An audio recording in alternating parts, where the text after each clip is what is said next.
E aí, pessoal, tudo bem? De volta aqui na segunda parte de peixes de estrutura óssea, os osteíctes, tá? Peixes muito comuns, como eu falei para vocês na primeira aula, o número de espécies muito grande, muito difícil estudar esses animais. Tava vibrando aqui, eu fui dar uma paradinha, tá? Espero que não tenha atrapalhado. Vem cá, pessoal, nessa aula a gente vai explorar um pouco dos aspectos anatômicos. Isso aqui costuma ser muito abordado nos exercícios, então se liga aqui, por favor, tá? Eu coloquei esse peixe aqui, né? Um peixe que eu criei, tá? Um desenho que eu elaborei, para a gente poder explorar os aspectos anatômicos. Antes de mais nada, é interessante ressaltar que existe uma divisão dentro de peixes de estrutura óssea. Essa divisão leva em consideração nadadeiras, né? Que vocês conhecem também como barbatanas. As nadadeiras elas podem ser de dois tipos. Elas podem ser lobadas, como se fossem patinhas mesmo, né? Com estrutura esquelética, músculos bem desenvolvidos. Ou elas podem ser raiadas, como vocês estão vendo aqui, ó, com raios de sustentação, pequenos ossículos que vão sustentar a nadadeira. E aí a gente vai ter dois grupos de peixes. Os peixes de nadadeiras raiadas, como esse aqui que você está vendo, e os peixes de nadadeira lobada, como vocês estão vendo aqui a piramboia. Eu deixei a piramboia ali por causa disso. Se você pegar aqui a nadadeira da piramboia, tá vendo aqui? E fizer um estudo anatômico da nadadeira, você vai perceber que a nadadeira apresenta ossinhos, né, que interagem com músculos como se fossem patinhas, para o animal poder, né, se locomover no ambiente aquático. Às vezes ele até se rasteja assim, ó, como se estivesse caminhando no fundo. É bem interessante, tá? Já os peixes de nadadeira raiada, eles apresentam, né, raios de sustentação para as nadadeiras. Bem diferente, nada a ver com patas, né? São como projeções, velas de um navio. Imagina velas de um navio, olha aí para você ver. Bom, como é que a gente vai chamar esses grupos de peixes, né? Peixes, vamos colocar aqui, ó, peixes de... Ficou feio isso aqui, pelo amor de Deus, peraí. Peixes de nadadeira lobada e peixes de nadadeira raiada. Ó, peixes de nadadeira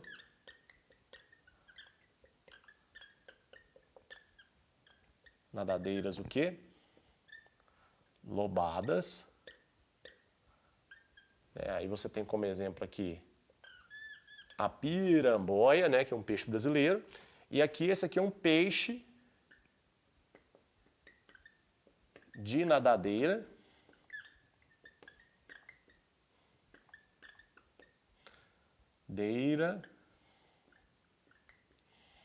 raiada.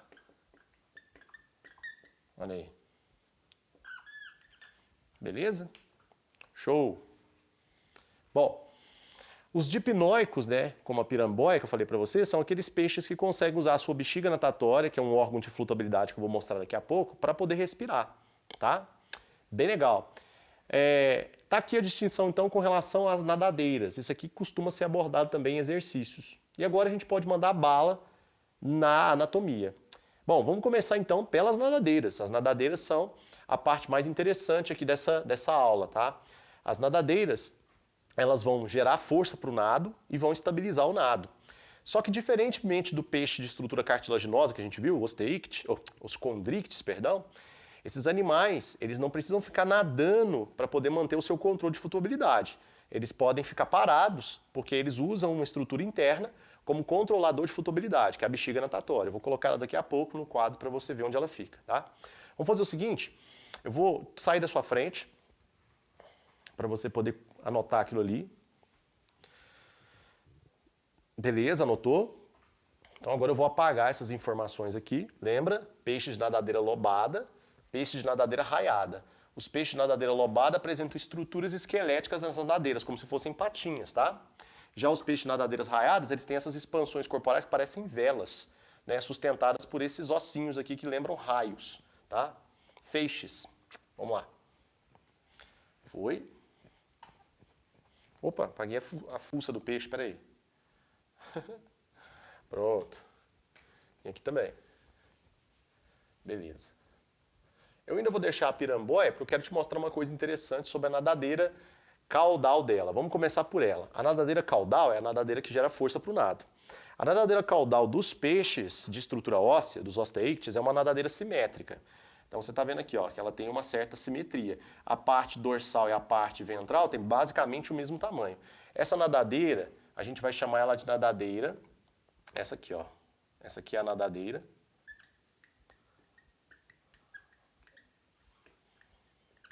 Caudal. Homocerca.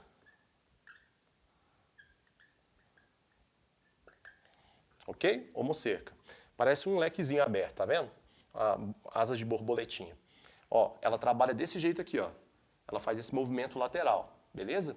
Agora lá na piramboia, dá uma olhada para você ver. Esses peixes mais primitivos, tipo a piramboia, você tem uma nadadeira que parece uma pena. Olha aqui para você ver, ó, ela vai afilando até a pontinha. Essa nadadeira a gente chama de nadadeira caudal difcerca.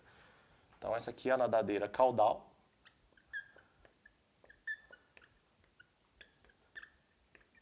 Caudal. Difcerca. Beleza? Então esses dois tipos de nadadeira aí, ó, simétricas, os dois tipos são simétricos, você encontra nos peixes osteíctes, a nadadeira difcerca, típica de animais mais primitivos, como a piramboia, e a nadadeira homocerca, mais comum em animais, né, mais recentes na história evolutiva dos peixes, por exemplo, os peixes de nadadeira raiada. Beleza? Tranquilo. E aí, Rude? E aí que além dessa nadadeira que gera a força para o nado, você tem outras que dão estabilidade, né, para o animal não entrar em parafuso, não perder o equilíbrio durante o nado. Essa aqui, por exemplo, é a nadadeira dorsal. Vou colocar aqui, ó, nadadeira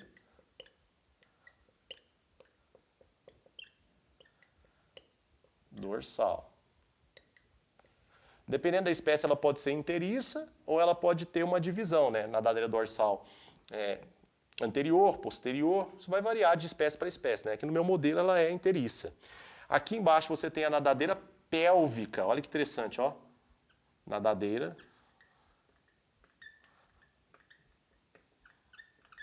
pélvica. Tranquilo? Lateralmente aqui, ó, você tá vendo, ó, como se fosse, né, uma expansãozinha lateral. Você consegue até ver quando o bicho está nadando em sua direção, você consegue ver elas movimentando. São as nadadeiras torácicas, aquelas aqui, ó, que a gente também pode chamar de nadadeira peitoral. Vou usar essa expressão, tá? Nadadeira peitoral. Permite que o animal faça algum tipo de manobra durante o nado. Deixa eu melhorar, esse aqui ficou feio. Permite que o animal faça manobras durante o nado.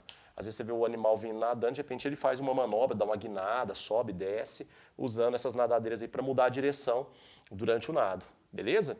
Essa aqui, pessoal, ó, grandona, ela fica bem próxima da abertura anal, né, do ânus do animal. Por isso que ela é chamada de nadadeira anal. Aqui, ó, nadadeira anal. Ok? Essa é para quem gosta de pescar, hein? Algumas espécies de bagres, né, bagrídeos, eles apresentam nas nadadeiras, né, peitorais projeções ósseas. Vou até fazer uma aqui só para imitar, ó, só para você ter uma noção. Essas projeções ósseas são chamadas de ferrões. O animal usa isso aqui para se proteger, para se defender de ataques de predadores. Alguns desses ferrões estão associados com glândulas de toxinas, tá? Então, além do animal dar uma ferroada em você, ele ainda libera toxinas que vão causar um certo desconforto, né? Íngua, febre, mal-estar, ok? Aqui na região onde eu vivo existe um bagrezinho chamado de chorãozinho ou mandi. Ele é terrível. Se você colocar a mão nele e não souber do que se trata, ele te dá uma ferroada. E o ferrão dele é serrilhado. Parece uma faca de cortar pão. É mais ou menos assim, ó. Deixa eu te mostrar.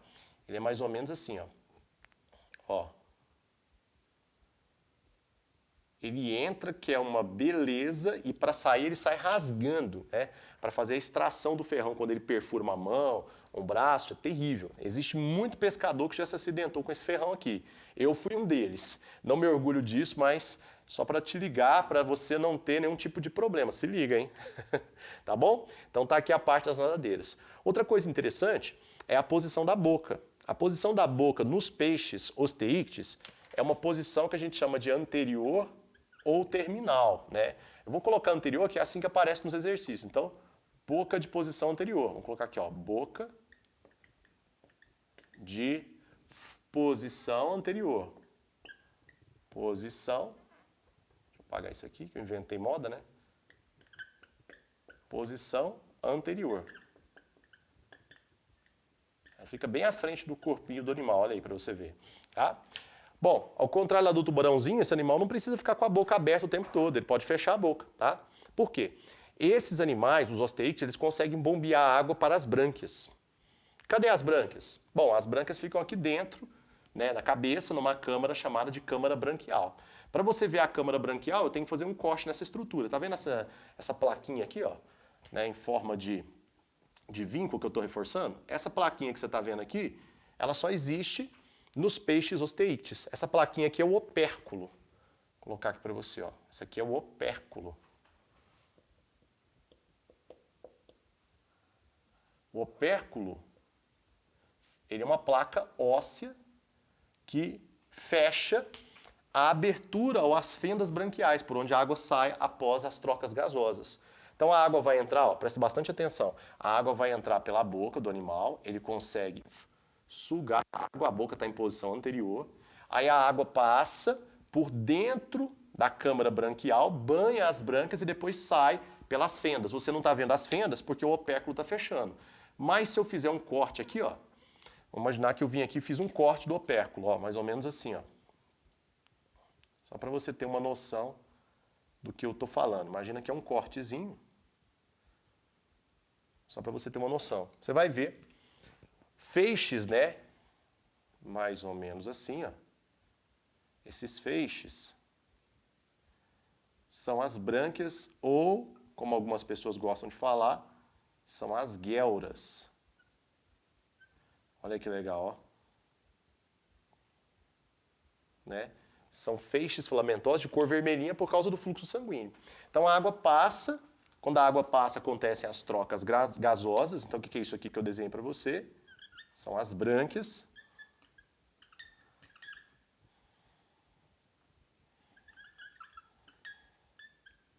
São as brânquias, tá? E a água, ela sai do corpo do animal pelas fendas que estão sendo protegidas aqui, ó, pelo opérculo. E aí vem a parte interessante dessa história. O opérculo, ele abre e fecha. Quando você olha para o animal, você percebe ele fazendo assim, ó. Ó, fica fazendo desse jeito aqui. Imagina que as minhas mãos são o opérculo, ó. Essa abertura e fechamento do opérculo sincronizada com a abertura e fechamento da boca puxa a água para dentro, para que a água passe pelas brânquias para acontecer as trocas gasosas. Então a gente pode atribuir ao opérculo a função de bomba. Vou colocar aqui para você, ó. O opérculo é uma bomba d'água. Para que o animal respire mesmo que ele esteja parado durante o nado. Coisa que um peixe não consegue fazer. Ou coisa que um tubarão não consegue fazer. Isso que eu queria dizer. Foi mal. Beleza até aqui? Interessante, né? Outra coisa interessante, pessoal, que eu acho que é legal a gente citar, é que as brânquias, elas têm capacidade de bombear sais para dentro e para fora do corpo, ó. Trocam gases e bombeiam minerais. Como assim, Rudy? Me explica isso um pouco melhor. As brâncas são muito fininhas e na superfície das brâncas você vai encontrar proteínas que funcionam como bombas. São capazes de bombear sais da água para dentro do sangue do animal, para dentro dos tecidos, ou bombear sais dos tecidos do corpo do animal para fora, para a água. Isso acontece em diferentes grupos de peixes. Por exemplo, os peixes de água doce, eles bombeiam sais, né, para dentro do corpo, para dentro do organismo. Então, quando a água passa pelas brâncas, além de acontecer as trocas gasosas, as bombas que existem na superfície das brâncas extraem a sal da água e colocam dentro do sangue do animal, dentro dos tecidos. Já nos peixes marinhos, né, os peixes de água salgada, acontece o contrário. Quando a água passa pelas brâncas, as brâncas bombeiam ativamente os sais para fora, para a água poder levar esses sais para acontecer o controle mineral do corpo do animal. Beleza? Interessante, né? Outra coisa que vale a pena a gente citar aqui é a questão do revestimento. Os animais eles podem ter um revestimento de couro, pode ser o peixe de couro, por exemplo, alguns bagres, né? Peixes de profundidade, eles têm apenas um couro, é uma pele bem grossa, né? O couro mesmo, ou eles podem ter um revestimento escamoso. Esse revestimento escamoso é formado por escamas de origem dérmica, tá? Não epidérmica, sim dérmica. Fora isso, o animal apresenta glândulas que liberam muco, Esse muco, ele tem propriedade bactericida para matar germes que porventura se instalem na superfície corporal e também aumentam a hidrodinâmica do animal, para o animal poder nadar mais rápido, quebrar a resistência do atrito com a água, tá? Então, quem já pescou sabe do que eu estou falando. Às vezes você pega um peixe, o peixe escorrega e cai na água. Por quê? Porque ele liberou muco e ficou escorregadio, tá? Agora, quando o peixe tem um revestimento escamoso, existem 3 tipos diferentes de escamas dérmicas que podem aparecer. O primeiro é esse aqui, ó. Imagina que eu vim aqui, tirei uma escaminha e coloquei aqui para você ver. Esse primeiro tipo de escama aqui é a escama mais comum, tá? Essa aqui que você já deve ter escamado de um peixe. Essa escama aqui é a escama cicloide. Ela tem esse nome porque ela é redondinha e ela tem, né, marcas como se fossem marcas concêntricas, né, círculos internos. Aliás, esses círculos ali eles denotam, né, etapas do crescimento do animal. E as escamas são usadas por alguns taxonomistas para diferenciar grupos de peixes, tá? Isso é bem interessante. Então essa primeira escama aqui é a escama cicloide. Se você me der licença, eu vou manipular aqui o quadro, só para ficar mais fácil. Nadadeira caudal homocerca, vou colocar aqui, ó. Passei aqui para cima. E essa escama aqui é a escama cicloide. É a escama mais comum, tá? A escama cicloide. Essa aqui, ó, ela tem umas projeçõezinhas aqui que parecem, né, espinhozinhos. Essa aqui é a escama quitenoide. Quitenoide. A escama quitenoide ela é mais comum em peixes primitivos. Por exemplo, aquele peixe lá que a gente usa os ovinhos para poder comer o prato lá russo, caviar, tá? O nome daquele peixe é esturjão. É um peixe muito esquisito, feio pra caramba e pré-histórico. Ele existe há milhares de anos aí, tá? Como se fosse um fóssil vivo. Essa outra escama aqui você também encontra nele. Essa escama aqui parece plaquinhas ósseas, parecem azulejos intrincados de ossos mesmo. Parece osso isso aqui, tá? A gente chama essa escama aqui de ganoide. Confesso que na minha carreira como professor e biólogo eu nunca vi escamas ganoides, né? Eu já até vi o esturjão, mas o detalhamento da escama eu nunca vi. Então esses 3 tipos de escamas podem aparecer. Cicloide, que é a mais comum, tá? Quitenoide e a ganoide. Se liga nisso aí, beleza? Bom, com relação aos sensores. Sensores são receptores que existem na superfície do animal para que ele possa se orientar no ambiente, perceber estímulos, interagir com o ambiente onde ele vive, tá? Aqui dá pra gente ver claramente que eles têm olhos. Vou colocar aqui, ó, olho, olhos. Embora a visão desses animais não seja muito boa, né, eles conseguem enxergar debaixo d'água. Alguns animais até enxergam em cor, apresentam, né, na superfície de absorção de luz, que é a retina, cones e bastonetes. É bem interessante, né? Outra coisa, eles têm uma narina olfativa, né, aquela aqui, ó. Esse buraquinho aqui é uma narina olfativa. Narina olfativa.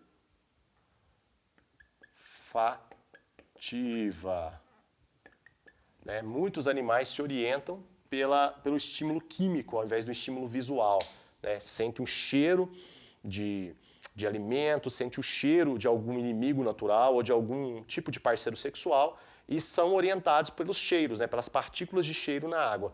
Aliás, quem gosta de pescar sabe do que eu estou falando. Às vezes você precisa usar iscas, né, bem aromáticas, né? Por exemplo, isca viva para poder atrair o animal, senão ele não vem até o anzol, ok? Tranquilo? Alguns animais, se você me permitir, eu vou dar uma manipulada aqui para melhorar o quadro, tá? Dá licença aqui, deixa eu dar uma melhorada aqui, ó. Vou apagar isso aqui. Você já entendeu que a boca está em posição anterior. Apagar essas brânquias. Isso, ó, aqui, ó. Deixa eu melhorar aqui para a gente poder usar. Alguns animais, por exemplo, os bagres, eles apresentam aqui, ó, né, estruturas que nós chamamos de barbilhões. Os barbilhões, coloquei aqui, adaptei nesse peixe, os barbilhões são essas projeções aqui, ó, que apresentam receptores elétricos, receptores químicos. Então, o barbilhão funciona como uma antena, percebe sinais químicos, cheiro, e sinais elétricos, né, que são emitidos por alguma presa, algum predador, algum inimigo natural. Então aqui você tem barbilhões. Ó, barbilhões. Show? Legal, né? Fora isso, pessoal, as narinas olfativas, os olhos, barbilhões, esses animais também apresentam essa estrutura aqui lateral, ó, que a gente chama de mecanoceptor ou linha lateral. A linha lateral, deixa eu colocar aqui, vou colocar aqui mesmo, ó, linha lateral. A gente estudou essa estrutura na aula passada, quando eu mostrei o tubarão. A linha lateral, ela é um sensor de movimento. Aliás, nos peixes de estrutura óssea, esse sensor é muito requisitado, principalmente quando o animal tem a tendência a nadar em cardumes, né? Só os peixes de estrutura óssea que nadam em cardumes. E o cardume consegue, né, realizar movimentos dentro da água como se fosse um único organismo. Então você tem lá milhares de peixes se movimentando como se fosse um único ser. É bem interessante, né? Eles sincronizam o movimento graças a isso aí, ó, a linha lateral. Eles conseguem perceber a posição dos peixes que estão ao redor e imitar os movimentos. Olha que chique, tá? De novo, quem gosta de pescar, presta bastante atenção. Você já viu aqueles pescadores caipira de beira de rio que fica quietinho assim o dia inteiro com a vara na mão sem fazer nenhum movimento brusco? Até a respiração do cara é controlada, por quê? Ele sabe, mesmo que intuitivamente, que se ele ficar mexendo ali na beira do rio, a vibração que ele vai provocar ali no barranco, na beirada da água, vai entrar dentro da água, vai movimentar a água e o animal vai perceber essa vibração como um tipo de ameaça e vai, ó, fugir. Então esses pescadores de beira de rio caipira, esses caras batuto, eles ficam lá quietinho o dia inteiro para poder pegar os animais sem fazer movimento por conta disso aqui. Eles sabem da existência da linha lateral e da capacidade que o peixe tem de perceber vibrações no ambiente, na água. Olha que chique isso, hein? Legal, né? E para finalizar, gente, né, eu vou mostrar para você a estrutura de controle de flutuabilidade. Embora esse peixe seja armado com várias nadadeiras, o que realmente permite ele controlar a sua posição na coluna d'água, né, ou ir para a superfície, ou ir para o meio, ou para o fundo, é uma estrutura que parece um balãozinho, uma bexiguinha. Ela fica mais ou menos aqui, ó. Se você me permite, eu vou sair da sua frente para você poder anotar as estruturas. Beleza? Agora eu vou fazer um corte aqui, ó, para você conseguir ver isso que eu quero que você veja. Deixa eu fazer o corte aqui, mais ou menos aqui o corte, ó. Mais próximo ao dorso, tá? Então imagina que eu abri uma janelinha aqui para você ver a estrutura. Olha aí. Fiz uma janelinha para você ver. Vou fazer de laranja aqui para ficar mais fácil. Então, aqui está a bexiga natatória. Associada à parede da bexiga natatória, você tem ramos de vasos sanguíneos provenientes da artéria dorsal que está passando aqui atrás. Vou até fazer ela aqui para você ver, ó. Que ela está passando ali atrás, tá? A aorta dorsal. E aí você tem aqui vasos sanguíneos que trazem gases para cá. Isso mesmo, isso aí é a bexiga natatória. Como é que isso aí funciona? Vou colocar aqui, ó.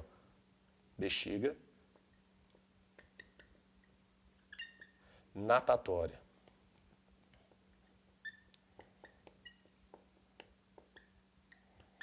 Bom, antes de mais nada, isso aí é um órgão de controle de flutuabilidade, tá? Então, quando o animal quer ir para a superfície, esses vasos sanguíneos começam a liberar lá dentro da bexiga gases do metabolismo, dióxido de carbono, nitrogênio, o próprio oxigênio pode ser armazenado aqui temporariamente. Essa bexiga infla, isso reduz o peso do animal, ele fica menos denso do que a água e vai para a superfície, ok?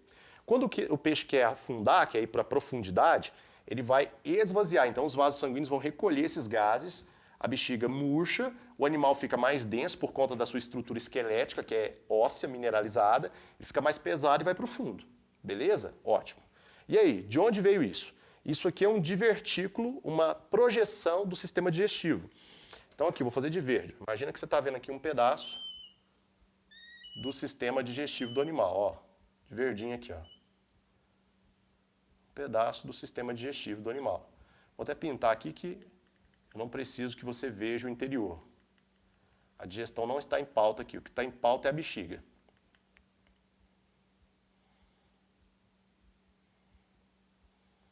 Ok?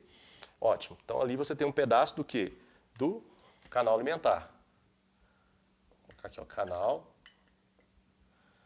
alimentar. Show. Por que eu estou mostrando ali, pessoal, um pedaço do canal alimentar? Porque em alguns peixes principalmente que vivem em regiões assim alagadas, de baixa movimentação da água, a água não circula muito bem, esses peixes eles têm uma comunicação, uma fístula. Isso mesmo, vou fazer ela de rosa aqui para ficar evidente. Ó. Existe uma fístula, uma comunicação, um canal olha aí para você ver, ó, entre o sistema digestivo e a bexiga natatória. Esse canalzinho que eu coloquei aqui, ó, essa fístula, permite que o animal consiga engolir um pouco de ar e conduzir o ar até a bexiga natatória através desse canal. Esse canal é chamado de pneumoduto. Pneumoduto. É uma fístula, uma comunicação entre órgãos. O pneumoduto vai conduzir o ar que o animal engoliu para a bexiga natatória e a bexiga natatória vai usar esse ar que ele engoliu para controlar a flutuabilidade, para deixar o animal mais próximo à superfície ou mais ao fundo, tá? Isso aqui é o que acontece com o pirarucu. Não sei se vocês conhecem, o pirarucu é um peixe da bacia amazônica, muito grande, o maior peixe de escama de água doce que existe. E ele vai com frequência até a superfície, nadando ativamente. Aí ele engole uma porção de ar, ele engole uma porção de ar e conduz esse ar que ele engoliu até a bexiga natatória para controlar a sua flutuabilidade. Legal, né? Interessante. Agora presta atenção, lembra desse peixinho aqui? A piramboia? Então, a piramboia ela pertence ao grupo dos dipnóicos, que são animais que conseguem usar a bexiga natatória como um pulmão. Isso mesmo. A bexiga natatória tem como função principal o controle de flutuabilidade, mas em alguns casos ela pode funcionar como um pulmão. Os dipnóicos fazem isso, eles conseguem extrair oxigênio do ar que foi capturado e usar esse oxigênio no seu metabolismo e eliminar aqui dentro dióxido de carbono. Muito provavelmente, a bexiga natatória desses animais que está evoluindo para um pulmão tem essa comunicação aqui, ó. Ou seja, essa comunicação ela foi criada para isso, né? Para levar ar até lá para funcionar como um pulmão. Então você já tem aqui um projeto de pulmão. Já aparece nos peixes um projeto de pulmão que a gente vai estudar lá nos vertebrados terrestres, anfíbios, répteis, aves e mamíferos. Então guarda no seu coração. A bexiga natatória ela é um órgão de controle de flutuabilidade, mas que em alguns casos pode ser usado como um pulmão. Em que tipo de caso? Nos peixes dipnóicos, por exemplo, a piramboia. Tá? E aí olha que legal. Para que o ar chegue até a bexiga natatória, o ar atmosférico chegue até a bexiga natatória, o animal tem que ir até a superfície, engolir uma porção do ar e conduzir esse ar até a bexiga. Essa condução é feita por meio de uma comunicação, uma fístula, que a gente chama de pneumoduto, que vai conduzir o ar até lá. Beleza? Show, né? Esses animais que têm essa comunicação, que fazem isso, são chamados de peixes fisóstomos. São os peixes fisóstomos. Vamos anotar isso aqui para encerrar a aula? Peixes fisóstomos.